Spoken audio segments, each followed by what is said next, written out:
The operating room had fallen completely silent. The heart monitor that had screamed moments earlier now produced a slow, steady rhythm. Every surgeon, every nurse, and every medical intern stood frozen, staring at the patient who had somehow survived what everyone believed was an impossible operation. Blood stained the floor. Exhaustion filled the room. Then the hospital doors burst open as the chief surgeon rushed inside after returning from an emergency conference. He looked around in disbelief before asking the question that would change one young doctor's life forever. Who finished that impossible surgery? No one answered immediately. Finally, an exhausted nurse whispered, "Just, a junior doctor." The chief surgeon stared in complete disbelief. Before we continue this unforgettable story, please take a moment to like this video, comment where you're watching from, share it with someone who believes kindness and second chances can change lives, and don't forget to subscribe to Kindness Legacy. Your support helps us bring more emotional stories that remind the world compassion still exists. Morning sunlight poured through the giant glass windows of Westbridge Medical Center, one of the country's busiest trauma hospitals. Ambulances arrived almost every minute. Doctors hurried through crowded hallways carrying patient files while nurses rushed between departments trying to keep up with another overwhelming day. Inside this organized chaos worked 26-year-old junior surgical resident Adrian Mercer, a quiet young doctor few people truly noticed. He was always the first to arrive and the last to leave. Although brilliant, he rarely spoke unless someone asked him a question. His calm personality was often mistaken for insecurity, and many senior doctors believed he simply lacked confidence. Very few people knew the truth behind Adrian's silence. 5 years earlier, his father had died after waiting too long for emergency surgery at a small rural hospital. The surgeon who could have saved him never arrived in time. Adrian had watched helplessly as his father whispered one final sentence before taking his last breath. That painful memory became the reason Adrian entered medical school. Every sleepless night, every impossible exam, every exhausting shift had one purpose: to make sure another family never experienced what his own had suffered.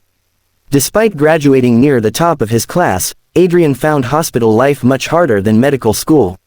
Senior residents constantly assigned him paperwork instead of allowing him into operating rooms. Some consultants barely remembered his name. Others openly questioned whether he belonged in surgery at all because he was too quiet and too cautious. Whenever complicated procedures began, Adrian was usually asked to stand in the corner and observe instead of assisting. It hurt deeply, but he never complained. He simply watched, learned, and studied every movement with extraordinary focus. Unknown to almost everyone, Adrian spent nearly every evening practicing advanced surgical techniques inside the hospital's simulation laboratory after his shifts ended. While others went home, he remained for hours repeating delicate procedures using realistic training models until his hands moved with almost effortless precision. The elderly laboratory technician often joked that Adrian practiced more than some experienced surgeons operated. Adrian only smiled politely before continuing another practice session long after midnight. One sunny morning, the emergency department suddenly exploded into panic. A devastating highway collision involving a tourist bus had sent dozens of critically injured patients racing toward Westbridge Medical Center. Ambulance sirens echoed across the city as emergency. Staff prepared for the largest trauma response in years. Every available surgeon was immediately called into action. Among the arriving patients was Graham Holloway, a respected community school principal who had shielded several children during the crash. His injuries were catastrophic. Multiple internal organs had been damaged, several arteries were torn, and his blood pressure was falling rapidly. The trauma team knew he required immediate surgery, yet the operation itself carried almost no chance of survival. Chief Surgeon Dr. Roland Pierce, internationally respected for handling the hospital's most difficult procedures, had been attending a national surgical conference 2 hours away. Another senior surgeon was unexpectedly trapped in traffic after responding to a different emergency. Within minutes, the operating room faced a terrifying reality. Graham Holloway would die before either senior surgeon could arrive. The remaining consultants quickly debated possible options. Some believed beginning surgery without the chief would be reckless. Others argued delaying guaranteed death. Voices grew louder as precious seconds slipped away. Nurses exchanged frightened glances. Anesthesiologists prepared medications while waiting for a decision that nobody seemed willing to make. Standing quietly near the back of the room, Adrian examined the patient's scans once more. His heartbeat pounded against his chest. During hundreds of late-night practice sessions, he had studied a remarkably similar surgical scenario from an international medical journal. It had been considered one of the most technically demanding procedures in trauma medicine. Few surgeons had ever attempted it successfully. Adrian had rehearsed every step repeatedly, never imagining he might face the situation in real life. Gathering every ounce of courage he possessed, Adrian calmly explained what he believed needed to be done. Several senior staff immediately dismissed the idea. One even reminded him he was only a junior resident. Yet as the patient's condition worsened by the second, hesitation slowly transformed into desperation. Finally, the anesthesiologist quietly said they had no better option. Either someone tried now, or the patient would certainly die. With trembling hands hidden beneath sterile gloves, Adrian stepped toward the operating table. The room remained tense as surgery began. Every movement required extraordinary precision. Torn blood vessels disappeared beneath heavy bleeding. Vital signs dropped repeatedly. Nurses rushed instruments across the table while blood transfusions continued almost non-stop. Several times the heart monitor slowed dangerously, making everyone fear the worst. Adrian never allowed panic to control him. Instead, he focused entirely on each careful decision, remembering every lesson learned through countless lonely nights of practice.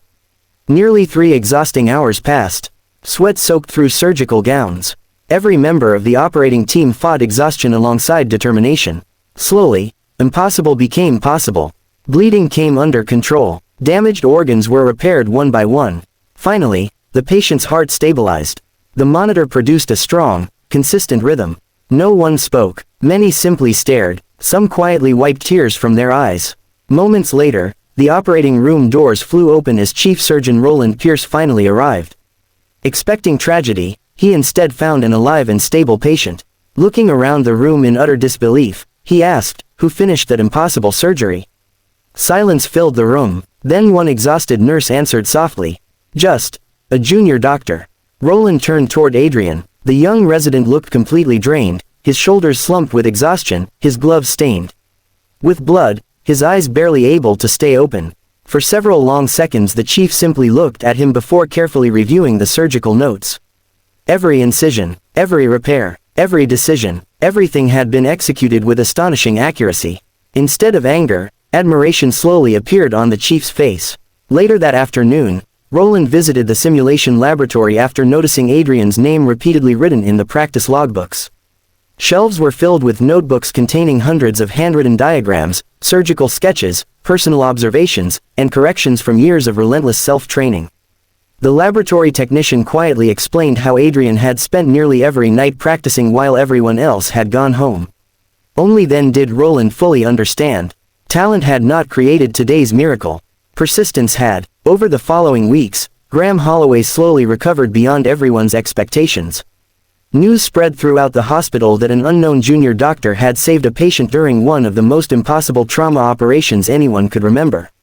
Staff members who had barely acknowledged Adrian before now greeted him with genuine respect. More importantly, younger residents found hope in his example. They realized titles mattered far less than preparation, compassion, and courage. One afternoon, Graham finally walked out of the rehabilitation ward using only a cane. Waiting outside were his wife, his daughters, and dozens of grateful students carrying handmade welcome signs. When Graham learned the identity of the surgeon who had refused to give up on him, he insisted on meeting Adrian personally. Their meeting remained simple. No television cameras, no reporters, no celebration, only quiet gratitude. Graham embraced the young doctor with tears in his eyes before explaining that because Adrian never stopped believing, he would live to watch his youngest daughter graduate high school and eventually walk her down the aisle one day. Adrian could barely respond. For the first time since losing his own father, he felt a small piece of that lifelong pain begin to heal. Months later, Chief Surgeon Roland Pierce introduced a completely new hospital mentoring program. Instead of judging residents by seniority alone, they would now be evaluated through dedication, preparation, teamwork, and compassion. Adrian became one of its first mentors despite still being early in his career. He encouraged every nervous young resident who doubted themselves, reminding them that greatness often grows quietly where nobody is looking. The greatest lesson from that unforgettable day was never about medical brilliance alone. It was about unseen effort. Every lonely hour, every ignored sacrifice, every moment someone chooses to keep learning while nobody applauds. Those hidden moments eventually become the strength that saves lives when destiny unexpectedly calls. If this story touched your heart, please like this video, leave a meaningful comment, share it with someone who needs hope today, and subscribe to Kindness Legacy. Your support helps us continue sharing stories that remind the world that compassion, perseverance, and second chances still matter.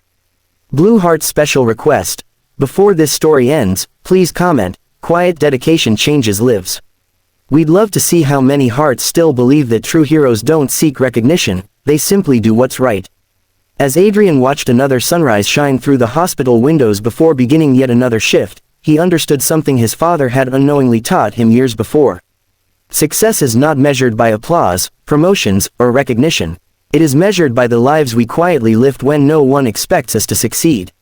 And somewhere inside Westbridge Medical Center, every young doctor who once believed they were just a junior, now walked a little taller, carrying hope into every operating room because one ordinary resident proved that extraordinary courage can come from the person everyone overlooks.